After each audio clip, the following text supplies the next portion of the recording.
Hi, my name is Tom Hall and I'm the Director of Public Health for South Tyneside. The government has further eased lockdown restrictions from the 4th of July, so I thought it would be helpful to give a little bit of a summary. So from the 4th of July, you can meet up in groups of 2 households in any location, public, private, indoors or outdoors. You do not always have to meet up with the same household, you can meet up with a different household at another time. However, it remains the case that you must socially distance from anyone not in your household or bubble. Additional businesses and venues, including restaurants, bars, pubs, cinemas, etc., are going to be open from the 4th of July. You'll be able to stay overnight away from your own home with members of your own household or members of one other household. However, it's important to note that many businesses are going to be operating differently with appointment systems, screens, perhaps even protective equipment. You'll be expected to provide your name and contact details, which will be stored for 21 days for test and trace purposes. So what is test and trace? Test and trace is a service that aims to identify, contain and control coronavirus. Its aim is to reduce the spread and save further lives.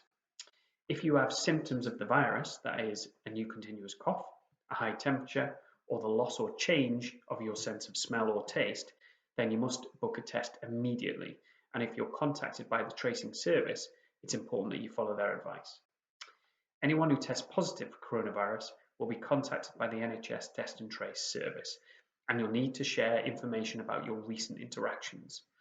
People who have been identified as being in close contact with someone with a positive test will be advised to stay at home for 14 days, even if they don't develop symptoms. If that person who's been staying at home for 14 days then does develop symptoms, then they're advised to book a test. And you can do that by going on the NHS website or calling 119.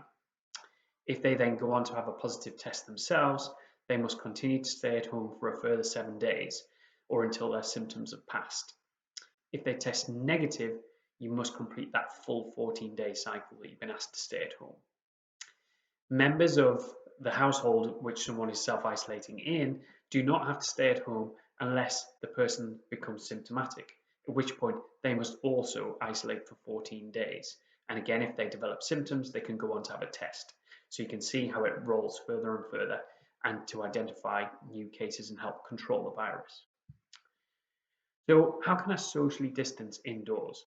It's still vitally important that we follow guidance, and people should always follow the 2-meter rule where possible. However, sometimes when you're inside, it's not always possible, and this has been amended to 1 meter plus, which stands for 1 meter plus mitigations.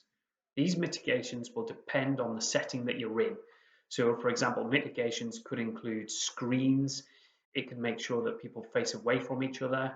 It means putting hand washing facilities in place, and it means reducing the amount of time that you might spend with people outside of your household and bubble while being indoors. And it's also now a legal requirement to wear a face covering while travelling on public transport. So does all this easier lockdown mean the virus has gone away? The virus is very much still with us, and we all have a personal responsibility to help prevent spreading it further. You should continue to socially distance and wash your hands more often and for longer than you usually do.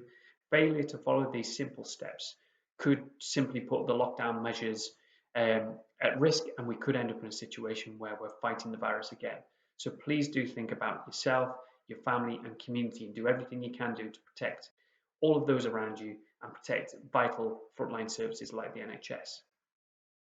As businesses reopen and people begin to socialise more, everyone should continue to socially distance away from people who they do not live with or that aren't within their support bubble.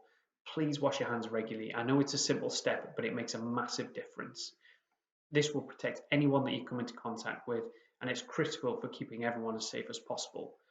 The more interactions we have, the more chance there is of the virus spreading. So do try and limit the number of people that you see, especially over short periods of time. If you do want any more information, then there's lots of information on the .gov.uk website. And if you want any further information about the virus itself and how to get tested, then you can go on the nhs.uk website as well.